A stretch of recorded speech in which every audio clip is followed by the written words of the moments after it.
नमस्कार दोस्तों, मैं सोनम जैन। आप सभी देख रहे हैं एस जी सोनम चैनल पर आप सभी का स्वागत है। दोस्तों, आज फिर मैं लेकर आ चुकी हूँ आप सभी के लिए एक नई कहानी का नाम है गांव की गंवार जेठानी। यदि आप सभी को मेरे द्वारा लिखी गई ये कहानी पसंद आए तो चैनल को सब्सक्राइब जरूर कीजिएगा और जो पास में बेल आइकन का बटन है उसे प्रेस करना बिल्कुल ना भूलें, क्योंकि उसी से ही मिलेंगी आप सभी को मेरी आने वाली हर कहानी की नोटिफिकेशन। कहानी पसंद आने पर वीडियो को लाइक ज़रूर किया कीजिएगा, क्योंकि आप जानते हैं जब आप करते हैं वीडियो को लाइक तो मुझे मिलती है नई नई कहानियाँ लिखने के लिए प्रेरणा। और हाँ, कहानी को अपनों के साथ शेयर करना बिल्कुल ना भूलें। तो चलिए कहानी शुरू करते हैं। फ़ोन की घंटी की आवाज़ सुनकर अंजलि अपने कमरे में जाती। फ़ोन अंजलि की दोस्त रश्मि का था। रश्मि ने अंजलि से कहा, एक खुशखबरी है। अंजलि, कैसी खुशखबरी है, जल्दी सुना।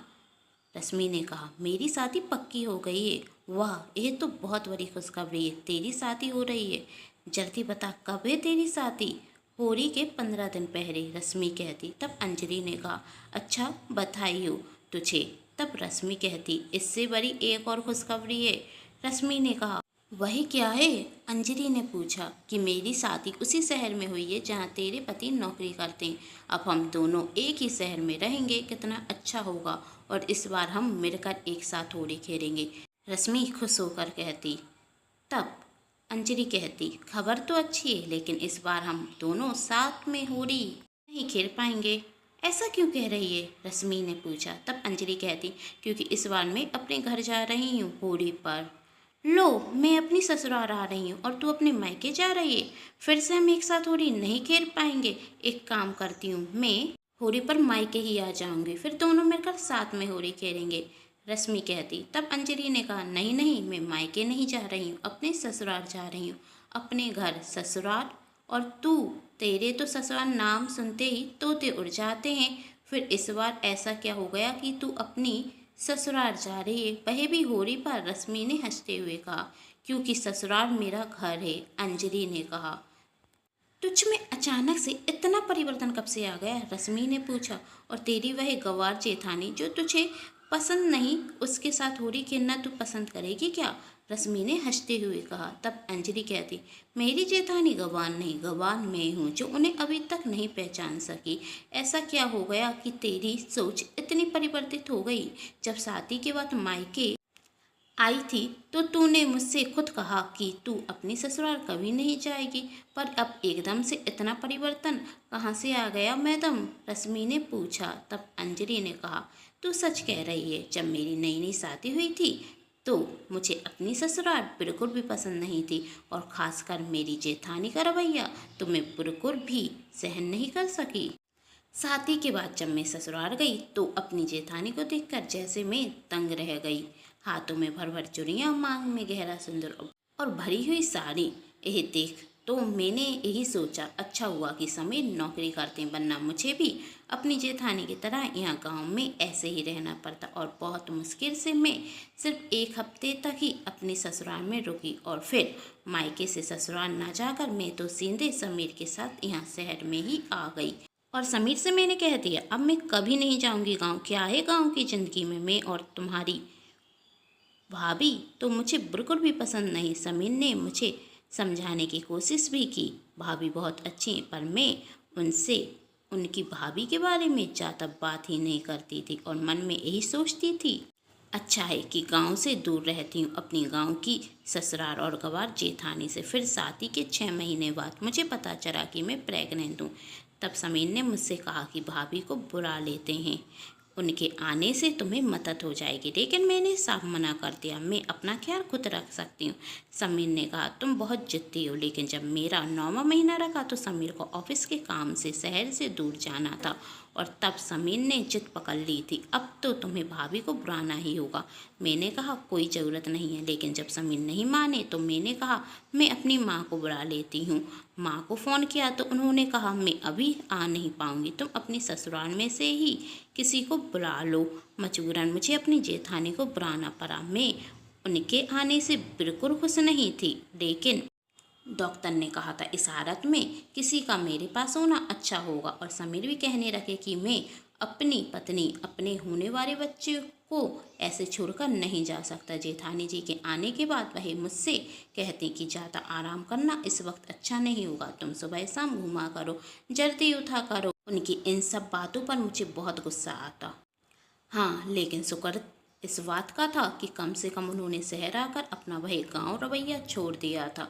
मांग में भर भर सिंदूर नहीं भरती थी, हाथों में भरकर चुड़ियाँ नहीं पहनती थी, और तो साड़ी तो बहुत सुंदर पहनती थी, लेकिन बातें वही गवारू वारी करती थी। पौष्टिक खाना खाओ, बाजार का मत खाओ, हरी सब्जी तुम्हें फ़ायदा करेगी, और ज़बरदस्ती मुझे वही सब कुछ खिलाती भी थी।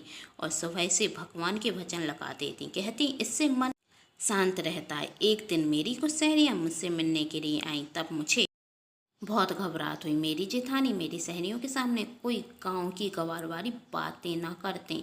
मेरी सहेलियां मुझसे बातें कर रही थी, तभी मेरी जेठानी उन सभी के लिए नाश्ता लेकर आई, और जब मेरी सहेलियों ने पुदीना का शरबत पिया तो सब उनकी तारीफ करने लगे। इस गर्मी में यह शरबत पीकर तो मज़ा आ गया, मेरी एक सहेली ने इंग्लिश में कहा। तब मुझे लगा कि मेरी जेठानी तो समझ भी नहीं पाई होंगी कि मेरी सहेली ने क्या कहा, उन्हें तो इंग्लिश बोलना आती कहाँ होगी। मैं जवाब देने वाली थी कि तभी जेठानी जी ने भी इंग्लिश में जवाब देते हुए कहा थैंक यू, और उसके बाद उन्होंने मेरी सारी सहेलियों से अच्छे से इंग्लिश में बात भी की। मैं तो अपनी जेठानी का यह नया रूप देखकर हैरान रह गई। मेरी सहेलियों के जाने के बाद मैंने जेठानी जी से उस वक्त तो कुछ नहीं कहा, लेकिन जेठानी जी की अंग्रेजी देखकर मुझसे रहा नहीं गया, और मैंने जेठानी जी से पूछ लिया भाभी आप इतनी अच्छी अंग्रेज कैसे बोल लेती हैं, आप कहाँ तक पढ़ी हैं। तब जेठानी जी ने कहा MBA। सुनकर विश्वास नहीं हुआ, और जेठानी जी ने यह भी बताया कि वही तो शादी के पहले एक जॉब भी करती थी। तब मैंने कहा फिर आपने जेठी से शादी क्यों की और अपनी अच्छी खासी नौकरी छोड़ दी, और आपको कोई भी गांव में देखकर यह नहीं कह सकता कि आप ज़्यादा पढ़ी लिखी होंगी। तब जेठानी जी ने कहा मैं अभी भी गांव के बच्चों को पढ़ाती हूँ। तब मैंने कहा समीर ने बताया था, लेकिन मैंने सोचा छोटा आप बड़ा आप पढ़ाना कोई बड़ी बात तो नहीं। तब जेठानी जी ने हंसते हुए कहा जानती हूँ कि तुम मुझे गांव की गंवार समझती हो, इसलिए मेरा यहाँ आना तुम्हें पसंद भी नहीं आया, लेकिन देवर जी की जिद के कारण बुरा ना पड़ा, सही कह रही हूँ ना मैं। तब मेरे मुंह से कुछ भी नहीं निकल पाया, मैं हाँ और ना करती रह गई। तब जेठानी जी ने हंसते हुए कहा मैं सब जानती हूँ, समीर ने मुझे इन सबके बारे में पहले बता दिया था। तो समीर ने आपको सब कुछ बता दिया, और मुझे क्यों नहीं बताया आपकी ग्रेजुएशन के बारे में और आपकी नौकरी के बारे में। तब जेठानी जी ने कहा क्योंकि तुम मेरे बारे में जानना ही नहीं चाहती थी, तुमने जो देखा बस उसी को ही सही समझ लिया। समीर जब भी तुम्हें कुछ बताना चाहता था तो तुम वही बात सुनना ही नहीं चाहती थी, इसलिए मैंने भी समीर से मना कर दिया कि मेरे बारे में अभी अंजलि को कुछ मत बताना, वक्त के साथ वही सब समझ जाएगी। लेकिन आपने नौकरी क्यों छोड़ दी और गांव में जेठ जी से शादी क्यों की। तब मेरी जेठानी ने पता है क्या कहा, तुम्हारे जेठ जी एक अच्छी कंपनी में शहर में नौकरी किया करते थे, लेकिन अचानक से मेरी सासू माँ की तबीयत खराब हो गई, और उस वक्त मेरे दोनों देवर बहुत छोटे थे और उन्हें एक माँ की ज़रूरत थी। सासू माँ घर के कुछ ज़्यादा काम नहीं कर पा रही थी, इसलिए मुझे लगा कि अब मुझे ही भाभी से माँ का फ़र्ज निभाना चाहिए और एक अच्छी बहू का फ़र्ज भी। सासू माँ की तबीयत काफ़ी ख़राब थी, इसलिए मुझे अपनी नौकरी छोड़कर गाँव आना पड़ा, और फिर ससुर जी का भी स्वास्थ्य कुछ ठीक नहीं रहता था, इसलिए इन्हें भी अपनी नौकरी छोड़कर गांव आना पड़ा। गांव में भी हमारी खूब खेती बाड़ी थी, जायदाद थी, जिसे हम छोड़कर भी नहीं जा सकते थे, और इनकी अकेली नौकरी से इतना खर्च भी नहीं चलता। धीरे धीरे सासू माँ ससुर जी का स्वास्थ्य ठीक हो गया, लेकिन फिर हमारा मन ही नहीं हुआ शहर वापस जाने का, और समीर और अपने छोटे देवर राजा को हमने शहर में पढ़ने के लिए भेज दिया।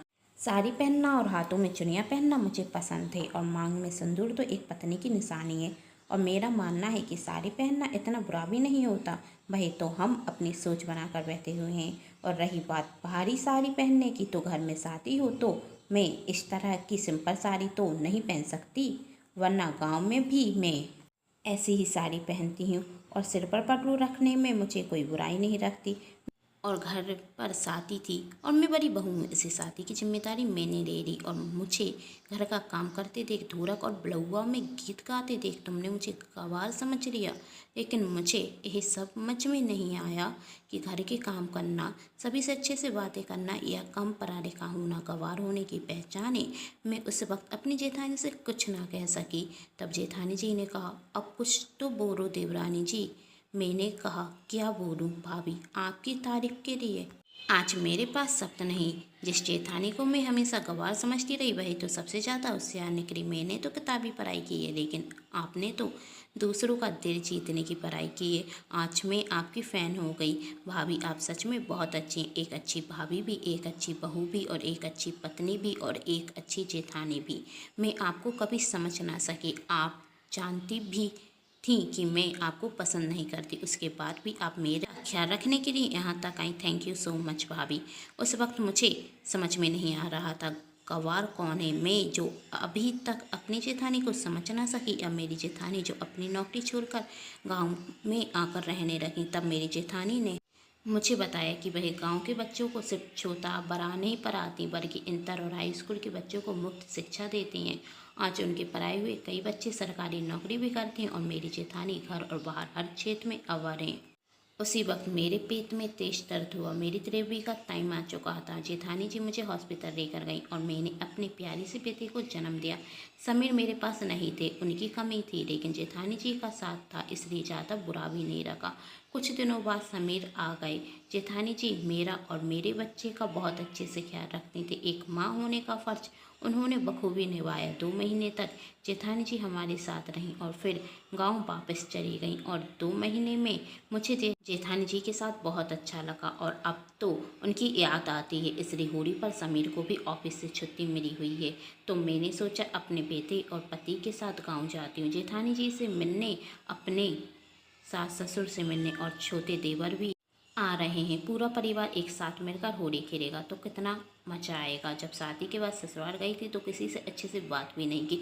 जेठानी जी के दोनों बच्चों से मैंने ज़्यादा बात भी नहीं की, लेकिन जेठानी जी ने मेरे बच्चे को माँ का प्यार दिया। अब मैं भी एक अच्छी चाची जरूर बनूंगी। इंतजार है अब मुझे होली का, और होली पर अपने ससुराल जाकर इस बार ससुराल की होली में रम जाना चाहती हूँ। वैसे भी समीर बताते हैं कि गांव में सब बहुत अच्छे से होली खेलते हैं। अच्छा है, रश्मि ने कहा, तू इस बार अपनी ससुराल के साथ होली खेलना और मैं अपनी ससुराल के साथ खेलूंगी। कहते हुए दोनों हंस जाती। अच्छा, अब मैं फ़ोन रखती हूँ कहकर अंजलि फ़ोन रख देती और रश्मि भी अपनी दूसरी सहेलियों को फ़ोन कर कर खुशखबरी देने रखती। कुछ महीनों बाद अंजलि होली पर अपनी ससुराल जाती। इस बार की होली अंजलि के लिए खास थी। दोनों देवरानी जेठानी एक समान तैयार हुई थी और अंजलि को महसूस होता आज वह ज़्यादा खूबसूरत लग रही है। एक हफ्ता ससुराल में रहने के बाद फिर समीर के साथ शहर आ जाती, लेकिन अब अंजलि त्यौहार अपने ससुराल के साथ ही मनाती और उसके ससुराल से भी उससे मिलने के लिए सभी शहर आते रहते। अंजलि को दूर रहकर भी एक परिवार का एहसास रहता। उम्मीद करती हूँ आप सभी को मेरे द्वारा लिखी गई ये कहानी पसंद आई होगी। कहानी पसंद आने पर चैनल को सब्सक्राइब जरूर कीजिएगा। पास में जो बेल आइकन का बटन है उसे प्रेस करना बिल्कुल ना भूलें। वीडियो को लाइक कीजिएगा और अपनों के साथ शेयर तो जरूर कीजिएगा। और हाँ, अपने विचार कमेंट बॉक्स में जरूर दीजिएगा। Thanks for watching.